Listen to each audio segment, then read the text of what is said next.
And here we are with part 3 of the Dragon Ball movies. We have the Tree of Might here, and I have two versions here to show you.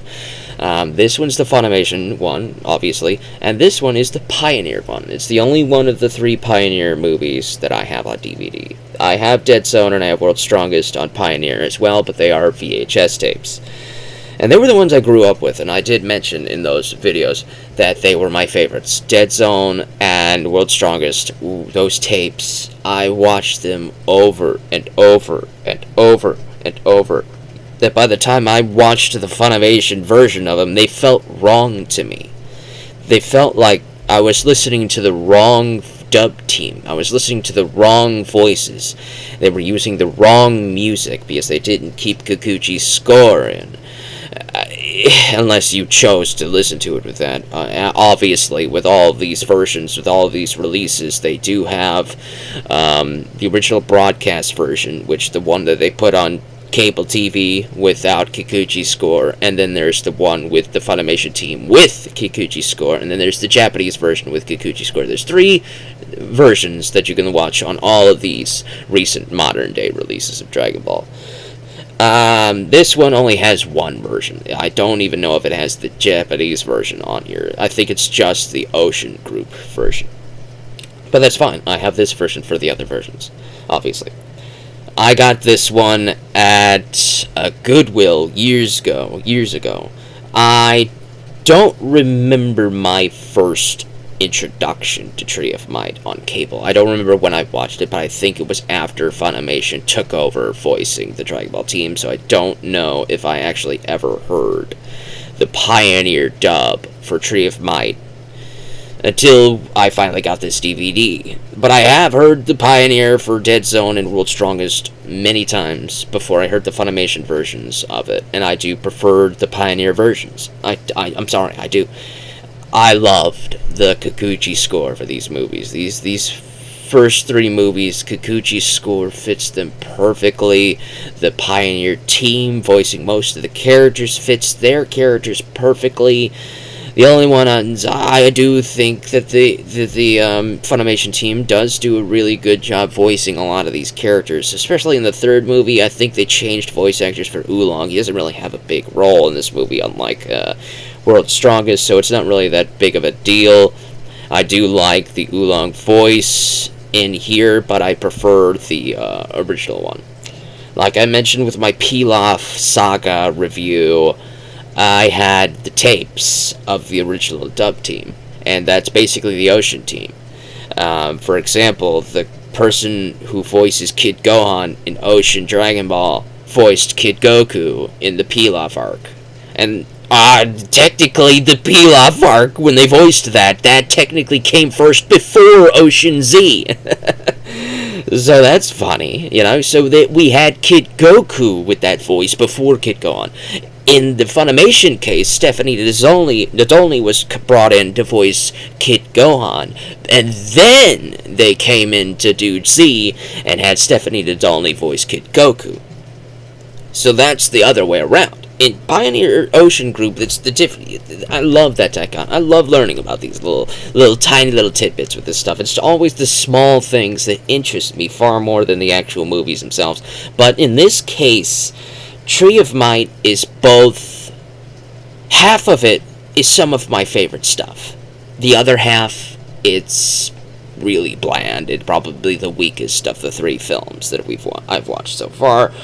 Rewatched them. I've watched all of them, obviously, but in this little movies breakdown series of the 3, the second half of this movie is the weakest out of all 3 of them.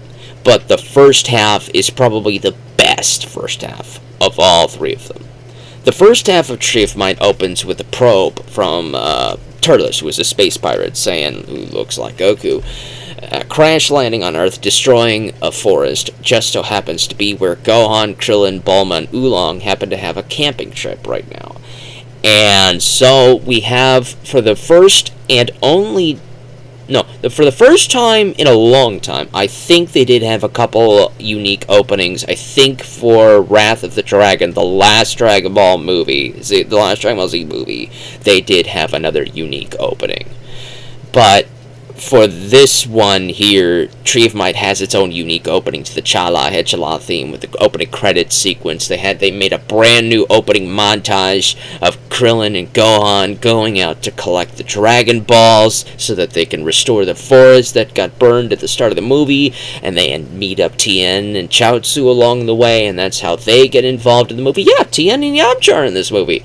At first, I really loved the Tree of Might just because they were in it, because I really liked Tien and Yamcha as characters. I thought they were very interesting, and I never knew too much about them until I started reading OG Dragon Ball, and then I ended up liking them even more, and wondered why they were shafted so much. And we'll be talking about that when I get to those arcs in the actual series breakdowns. Right now, we're gonna do minor rants with that stuff. So that opening was very well animated. It's very good. I really liked it. I really did. It's probably the best opening, obviously, since the first two movies used just the TV show opening. This one uses the original. I would honestly say, if you ask me, that every single movie should have had its own unique opening. I think they should have done it different for every single one, and that would have been awesome if they did that. And fun fact, Rock the Dragon's opening, if you go Google that, and you listen to the Rock the Dragon opening for Ocean Group, they're using clips of Tree of Might in the opening, so none of that is actually in the show. But I think they did actually show this movie cut into like a 2 or 3 part episode just in the middle of the second season in Namek. So while everybody's on Namek, they just shoved this in there, and just, I think that's what Ocean did. And they only did the first 2 seasons, and they only did the first 3 movies. So the next movie is going to be Lord Slug, and there is no Pioneer team voicing that. Now, the Ocean Group did go on to continue voicing the Z-cast for the next seasons of Dragon Ball Z, just not in America. Funimation handled the American team, the American syndication, and all that stuff, so everything you're getting on home video is the Funimation team.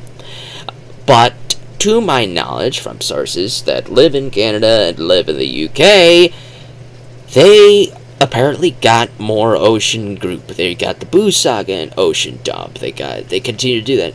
I think there was some sort of rule for Canadian television syndication that they wanted more Canadian made stuff for television, and Ocean Group was Canadian, so that technically worked for them. Even though Funimation is based in Texas, the Ocean Group, they were licensing a Canadian team to voice Dragon Ball. That got through the loophole, but now that Funimation was handling it in-house, it was no longer getting through the loophole. So they decided to keep the Ocean Group on hand in Canada to continue voicing the characters, and I think that's also what the UK got. And that's just from what I'm told, and I think that's interesting. I think hearing the Ocean Group for Sal and Boo would be very interesting. You can Google some of this stuff. There's quite a few popular clips of Majin Vegeta with the Brian Drummond voice, and Majin Vegeta with Brian Drummond, obviously that is very easy. I'm one of those people that think Vegeta, when he was more evil, fit more with Brian Drummond, who made him sound evil far better than Chris Sabat's Vegeta. I'm just going to say that honestly.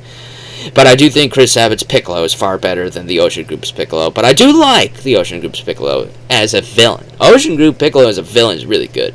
I don't think the Ocean Group ever did OG Dragon Ball, so we'll never know. I'll never know how Ocean Piccolo sounds as King Piccolo. But we do know how he sounds as Chris Sabat sounds as King Piccolo, and he really does a really good job selling King Piccolo as evil and all that stuff. Chris Sabat is very talented. Sean Shenmue is great as Goku. He's my Goku. I grew up with Goku and Toonami and all that stuff, so that's fine. But this Goku, I think it's still Peter Kelamis voicing Goku in the Pioneer dubs in the movies. Kelamis, I don't know if he would continue to go on to voice all of this stuff. I think it's just somebody from Digimon. I don't know. But I think it's just somebody they got to voice one of the characters Digimon to continue voicing Goku for Buu Saga going forward and all of that stuff. So Kelamis is out after that, but I think he's still in right now. And Peter Kelamis' Goku is really interesting. He is like the English version of Masako Nozawa in very many cases. If you watch the Ocean version of World's Strongest, I want you to listen to how he shouts Kaioken. And then listen to Masako Nozawa shouting Kaioken. And it's very close. He is really talented. Peter Kelamis is an incredibly talented voice actor. I really liked him as Goku. I really did. And I really liked that they kept the Kikuchi score intact for the Pioneer version of Truth Might. They kept the Kikuchi score for all three of the movies. And that's what I grew up in the first two movies for Pioneer. So when I finally listened to them in Funimation, there's three versions, obviously, on these DVDs. They have the US broadcast version, the one that hit cable television. That one has a different score. Then there's the Funimation team with the Kikuchi score. And then there's the Japanese animation with the Japanese team with the Kikuchi score. So that's three versions on all of these releases of Z. So you're going to have all of that, right? And obviously OG Dragon Ball never had its own version of the broadcast score. They kept Kikuchi for OG Dragon Ball. They had the Funimation in-house team, and they kept Kikuchi in, which I think was a great idea. Though personally, if you ask me, since I mentioned this in Pilaf, I have all of the tapes of the original. I call it the Kid marked up, but it's technically the Pioneer group. It's technically the Ocean group. It's the same team. Because like I said, probably repeating myself because this is a second take. Either way, moving on from that. The first half of this arc, with the unique opening, we have Gohan going back home, and we get to spend a little time with Gohan at home, making friends with Icarus. And, of course, I mentioned Icarus. The Funimation group calls him Icarus. Pioneer. This is the one and only Ocean-dubbed version of the Icarus arc, as I like to call it. There's Tree of Might, Lord Slug, and Cooler's Revenge that Icarus shows up in. Icarus is also in the Garlic Jr. saga, and that just confirms for me that Garlic Jr. was a movie that they just decided to extend into a 10-episode filler arc to fill out for time. And we're going to get to that again when we actually get to the Garlic Jr. portion of... because I'm going to go through Z, like I said. But we actually get to spend time here. And in this dub, Gohan calls Icarus Higher Dragon. It's the one and only time we get to hear the English version of Gohan call Icarus Higher Dragon. That's pretty interesting to me. And we actually get to see some home life. We get to see Gohan interacting with Goku, Gohan interacting with Chi-Chi in the house, at the house, as a family.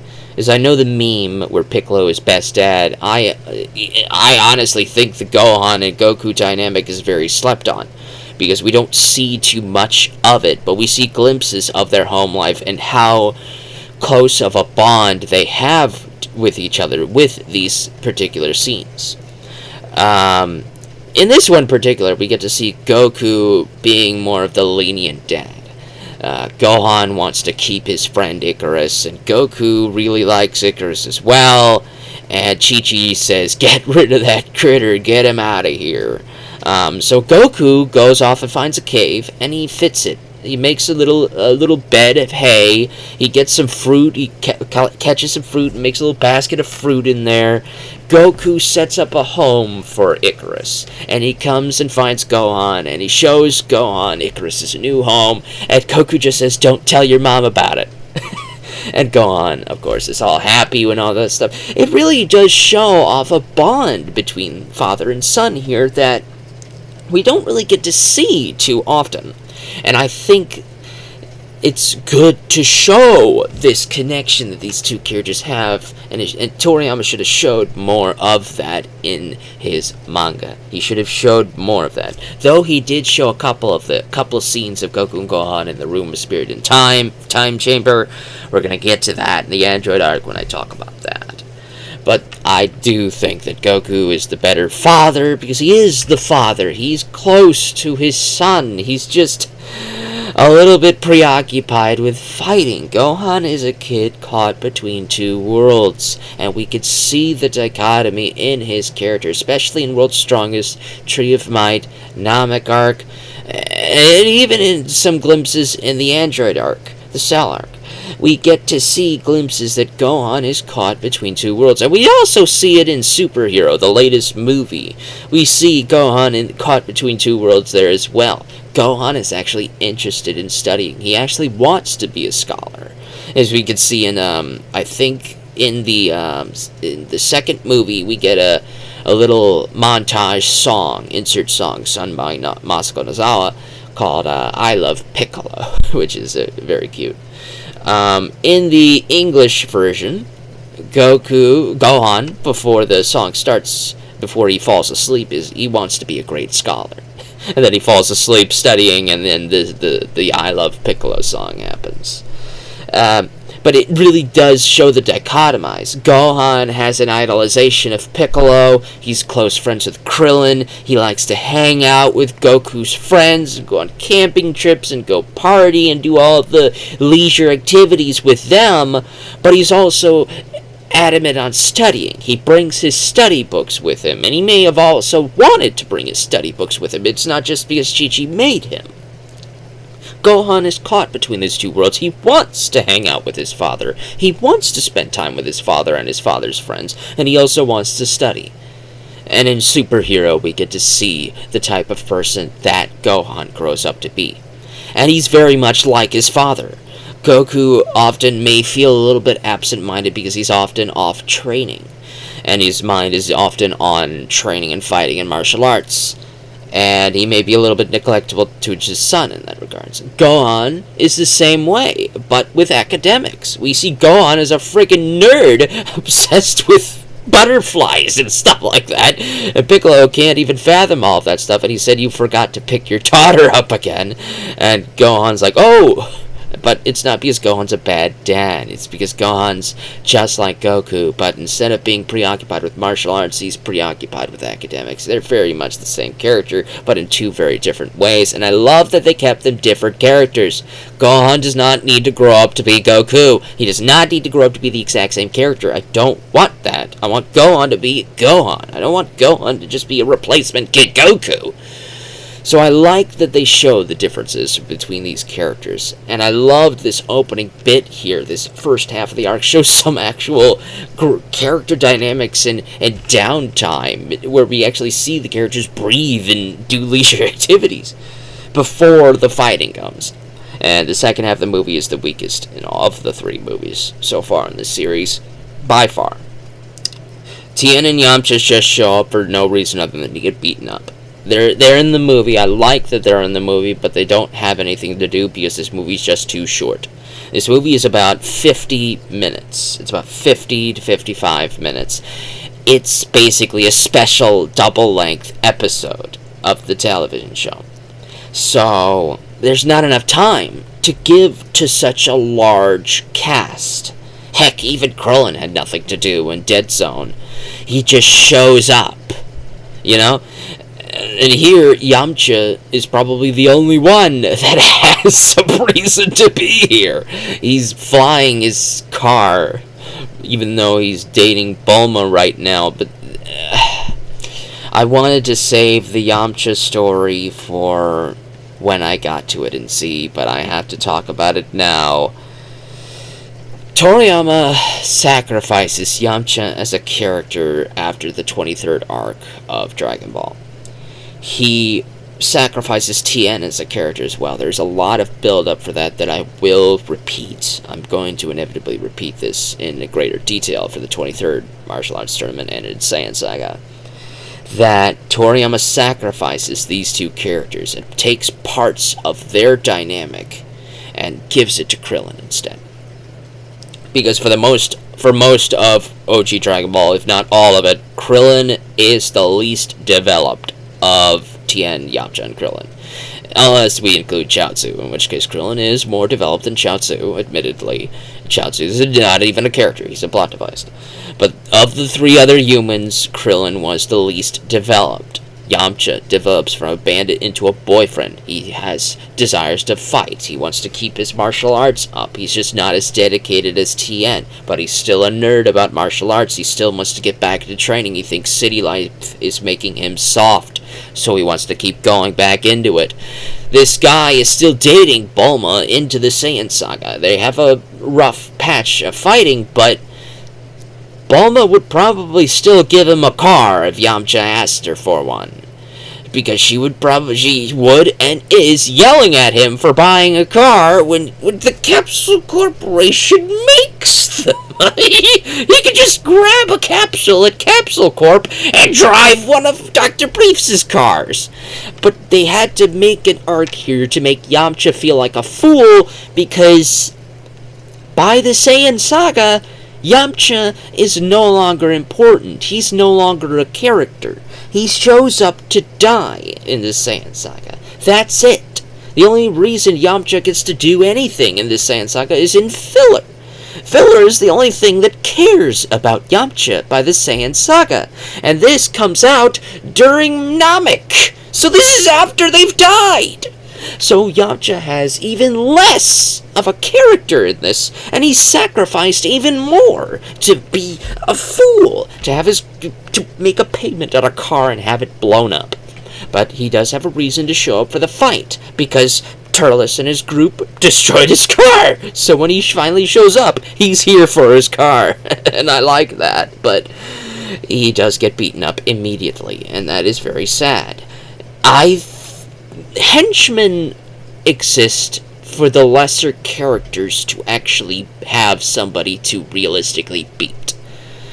As a story progression system, we know that the henchman, that the big villain, is not going to be the guy the side characters get to beat. Piccolo is not beating Garlic Jr. by himself. Piccolo is not beating Dr. Wheelo by himself. Piccolo is not beating Cooler, Lord Slug. He's not beating Turles. But even in the first two movies, the first movie especially, Piccolo defeats a henchman. Piccolo can defeat henchmen. And they continue that in Lord Slug and Cooler Returns. Piccolo beats the henchman. And even in Cooler's Revenge, or Cooler Returns, Gohan and Krillin, they can defeat some henchmen, the little robot soldiers and all of that stuff. The lesser characters should have been able to defeat these guys. They really should have. Turles should have been the one to wipe them out easily. But this movie, like I said, is a mess. It's 50 minutes long. It has no time to give Yamcha, Tien, Chaozu, even Krillin any reason to really be here at all. Not even Piccolo has a reason to be here. Piccolo is just here to serve the movie formula. He shows up to save Gohan, and then he gets beaten up. The other movies give him a little bit more to the formula. He shows up to save Gohan, and he defeats a henchman or two. Then he gets beaten up by the main villain.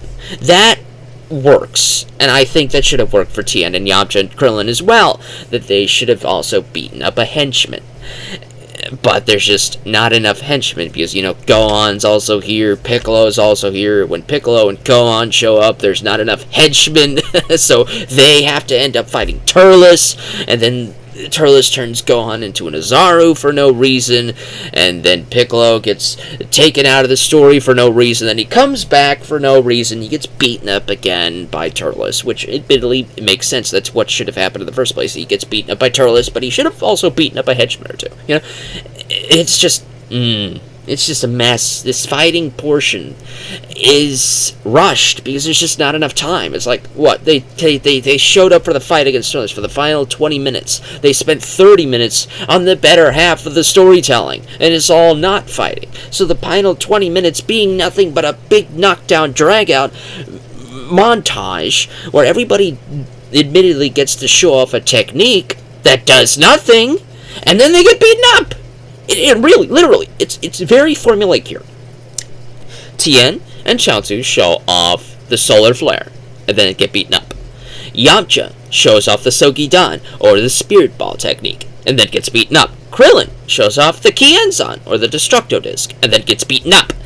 It literally shows it scene after scene. They show off a technique, then they get beaten up.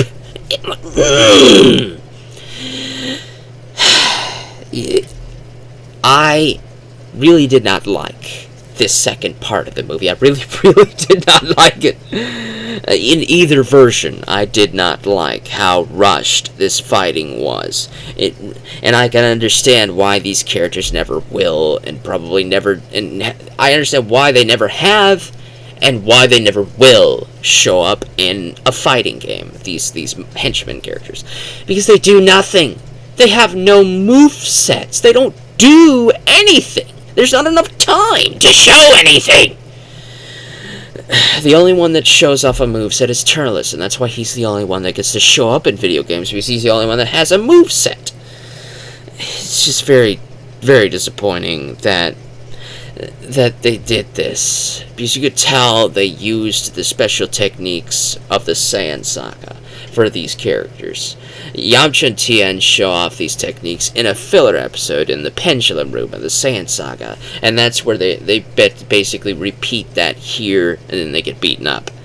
It's just disappointing that Tien and Yamcha get demoted to such fodder that I can't really say any more than that outside of going into what I wanted to go into in future videos. So I'm going to leave it at that. I'm going to try to leave it at that for now. We're going to leave it alone for now.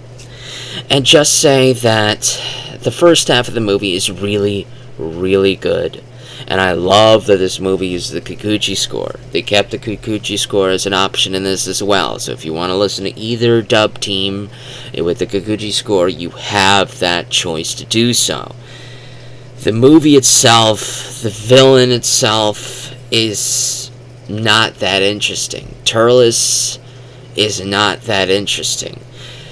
Garlic Jr. and Dr. Willow are extremely fascinating characters, especially Garlic Jr., especially tying into Kami. It ties into OG Dragon Ball with Kami and the role of Kami, and how Kami had a predecessor that he had to expunge King Piccolo from his body in order to take the role, and I like that there was other people he was competing with.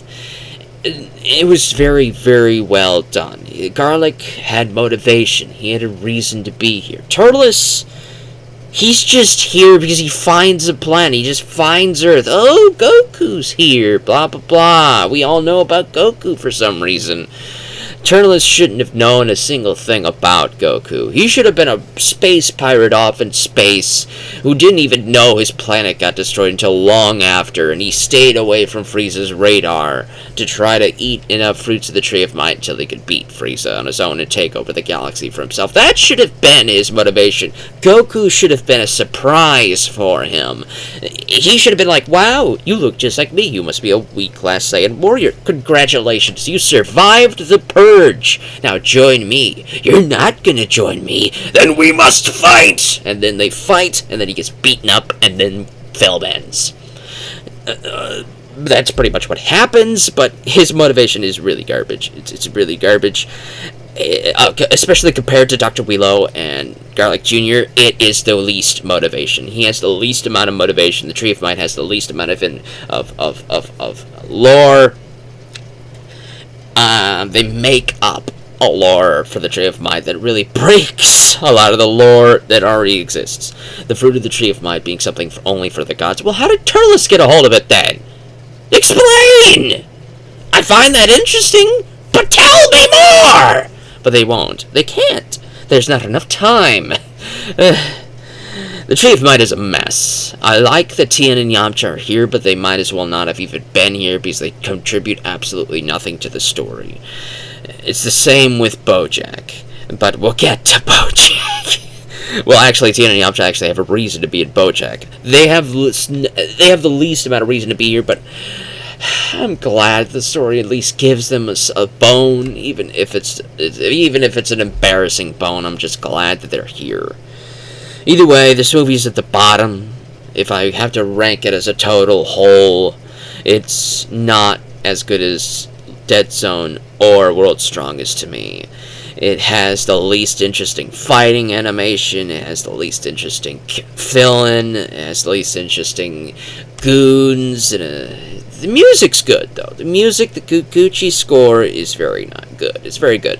And the Gohan and Icarus Higher Dragon bit, that's very good. That's very sweet. Icarus is a very adorable character, and I will always stand by that little dynamic is always going to be one of the best parts of all of the movies. But even though it's one of the best parts of all of the movies, the rest of the movie cannot save it. The rest of the movie will not. It can't save the movie. Okay, it's at the bottom of the three so far. We'll see if it can be better than Lord Slug when we get to Lord Slug.